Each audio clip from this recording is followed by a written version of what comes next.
लद्दाख में डेमोक्रेसी नामी कोई चीज नहीं है। निवासी युवा आज डिप्रेशन में, फ्रस्ट्रेशन हमारी में। बदकिस्मती है कि यूटी तो हमारा डिमांड था। 70 सालों से हम जम्मू कश्मीर से अलग होंगे, क्योंकि आपको मालूम है आज़ादी के 70 साल के दौरान लद्दाख के साथ जिस तरह से इग्नोर किया गया, जो हमारा हक नहीं मिला, क्योंकि हम बहुत छोटे पॉपुलेशन है, हमारी पॉलिटिकल वॉइस भी नहीं थी, रिप्रेजेंटेशन नहीं था। पहले 2 ही एमएलए थे, अभी 4 एमएलए हो गया, लेकिन उससे भी काफ़ी नहीं है। तो उसको लेके जो हालत लद्दाख में बना, जिस तरह से हमें नज़रअंदाज किया हर लिहाज में, तो हम अलग होने की बात कर रहे थे। अलग हुआ, हम खुश हैं। हम चाहते हैं अब जो अलग बना है, अलग स्टेट का दर्जा दिया जाए, यूटी विद लेजिस्लेचर दिया जाए। अगर यूटी विद लेजिस्लेचर देते हैं तो उसके साथ 6 शेड्यूल के तहत कॉन्स्टिट्यूशनल जो सेफगार्ड है वहाँ पर मुहैया हो, ताकि लद्दाख जैसे इलाके में अगर वहाँ मुकामी लोग अगर खुश नहीं हो, अगर उनको तसली बख्श वहाँ पर ये नहीं होता है, तो वहाँ पर सुरक्षा का खतरा रहता है। लद्दाख के अवाम महसूस कर रहे हैं हमें यूटी दे के हमसे ठगा गया है, क्योंकि हमसे हमारे लोकतंत्र छीने गया, हमारे डेमोक्रेसी को छीने गया, हमको ब्यूरोक्रेसी के गुलामी में ज़मीनें खतरे में हैं। आज हमारे बच्चों के फ्यूचर खतरे में, हमारे इन्वायरमेंट सबसे बड़ी बात है वो खतरे में है। देश की आज़ादी के बाद एक बहुत ही एक लोकतंत्र माहौल में एक जी रहे थे, बहुत ही फ़ख्र महसूस कर रहे थे अपने देश के ऊपर। वो अवाम, उस अवाम को आज फिर से जो है धकेल दिया है। तंत्र हमारी डेमोक्रेसी को छीना गया। इस वजह से पिछले 3 साल से कारगिल और लेह जो 2 डिस्ट्रिक्ट है लद्दाख में, ये दोनों डिस्ट्रिक्ट के अवाम के नुमाइंदे, जिसमें सोशो पॉलिटिकल, रिलीजियस और बाकी ऑर्गेनाइजेशन मिल के जो है एहतजाज पे है, और ये गवर्नमेंट से ये मुतालिबा कर रहे हैं कि हमने 4 पॉइंट हमारे डिमांड्स रखे हैं, जिसमें फुल फ्लेज स्टेटहुड, ये कॉन्स्टिट्यूशनल सेफगार्ड अंडर 6 शेड्यूल, हमारे लोकसभा के 2 कॉन्स्टिट्यूंसी जिसमें लेह के लिए 1 और करगिल के लिए 1, और अर्ली रिक्रूटमेंट और रिक्रूटमेंट बोर्ड का जो है लद्दाख में शुरुआत किया जाए। हमारे माननीय प्रधानमंत्री जी, माननीय गृह मंत्री श्री अमित शाह जी को लद्दाख वासियों की वो मन की पीड़ा, वो दुख व्यक्त करने आया हूं। हमारा ये मानना है कि शायद माननीय प्रधानमंत्री जी तक हमारी जो संदेशा, हमारी जो मांग है, उसको पहुंचने में कई सारी कारण रही होगी, जिसमें भाषा हो सकती है, जिसमें स्थानीय दूरी की वजह हो सकती है, जिसमें हमारी बीच की जो रिप्रेजेंटेटिव होती है, उनको हमारी जो संदेश उन तक पहुंचाने में सक्षम न रही हो। इसीलिए आज लद्दाख वासी हजारों किलोमीटर चल के दूर आज इस देश की राजधानी दिल्ली के इस स्थान पर, जहां संसद भवन से 2 किलोमीटर मात्र दूर, यहां पर अपनी मन की पीड़ा को व्यक्त करने आए हैं।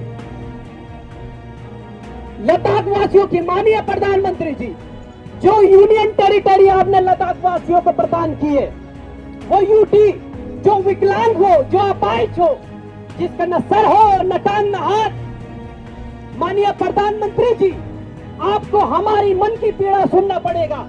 ये बात सच है कि यूटी के अंदर जहां पे आज युवा परेशान है, बेरोजगारी बढ़ चुकी है, और इसी यूटी के अंदर नौकरशाही राज कर रहे हैं लोकतंत्र की आड़ में।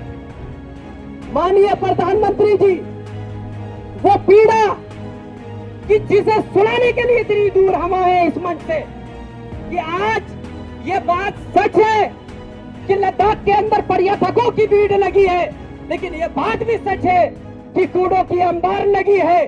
वहां की पर्यावरण नष्ट हो रही है, पानी की कतरे कतरे बूंद के लिए वहां की जनता सिमट रही है। माननीय प्रधानमंत्री जी, आज ये बात सच है, जहां आप नारा लगाते हैं, जहां पूरे भारत देश को बताते हैं कि एक ऐसा युग है ये कि जहां हवाई चप्पल पहनने वाले भी हवाई यात्रा करेंगे। माननीय प्रधानमंत्री जी, आज लद्दाख वासियों के साथ ये अत्याचार की लद्दाख वासियों की मजबूरी को एयरलाइन कंपनी वाले अवसर में बदलकर 60,000 रुपये आज एयरलाइन की टिकटें बेच रहे हैं। युवा बेरोजगारी से जूझ रहे हैं। 12,000 नौकरियां देने की जो आश्वासन आपने दिया, आपके सांसद द्वारा हमें दिया गया था, आज 300 रोजगार और जॉब की भी वहां पे वैकेंसी अभी तक न निकली है। बड़ी निराशा के साथ कहना पड़ रहा है कि देश के और लद्दाख के निवासी युवा आज डिप्रेशन में, फ्रस्ट्रेशन में है। लीडर्स हैं, खासकर पाथुकसन छेवांग जी के लीडरशिप में जो हमारे और वेटरन लीडर्स हैं, उनको तो बिल्कुल अच्छी तरह समझ आ गया भाई ये यूटी जो है ये और भी खतरनाक है, इसलिए हमें इसमें कुछ सेंटर से अपील करना पड़ेगा। हमने अपील किया कि हमें जो है लेजिस्लेचर दिया जाए और 6 शेड्यूल दिया जाए। हम ये डिमांड कर रहे हैं कि भाई अगर भारत के संविधान के तहत अगर आप ट्राइबल एरियाज हो, चाहे भारत में कहीं भी हो, जिसमें से सबसे जो नाजुक है वो लद्दाख में जो है ट्राइबल्स हैं, उनको आप अगर प्रोटेक्ट करना चाहते हैं तो 6 शेड्यूल जो है बहुत ही महत्वपूर्ण है और हमें 6 शेड्यूल देना बहुत ही ज़रूरी है। मेरे एक दोस्त अक्सर ये शेर दोहराते हैं कि एक ही हादसा तो है और वो ये कि बात कही न गई और बात सुनी न गई। और अब इस हादसे को, अब इस उलझन को खत्म करने के लिए हम अपनी बात कहने और आपको अपनी बात सुनाने आए हैं। हम ये चाहते हैं कि 5 अगस्त 2019 के बाद जब फ्लोर ऑफ द हाउस से कहा गया कि अब लद्दाख के लोगों का विकास होगा, लद्दाख में डेवलपमेंट होगा, लद्दाख में लोगों को आइडेंटिटी मिलेगी, लोगों को अपनी शिनाख्त मिलेगी, लेकिन पिछले 3 साल से हम देख रहे हैं लद्दाख के लोगों को मुसलसल ठगा जा रहा है, लद्दाख के साथ मुसलसल बिट्रेयल है और लद्दाख के लोगों के साथ नाइंसाफी का खत्म न होने वाला एक सिलसिला जारी है। लद्दाख को 6 शेड्यूल देना होगा, लद्दाख को 6 शेड्यूल देना होगा, लद्दाख को स्टेटहुड देना होगा। जम्मू में हमने इस साल विंटर में प्रोटेस्ट किया, अभी जंतर मंतर पे। आने वाले 2023 और 24 इलेक्शन तक हमारा पूरा कैलेंडर फिक्स हो गया है।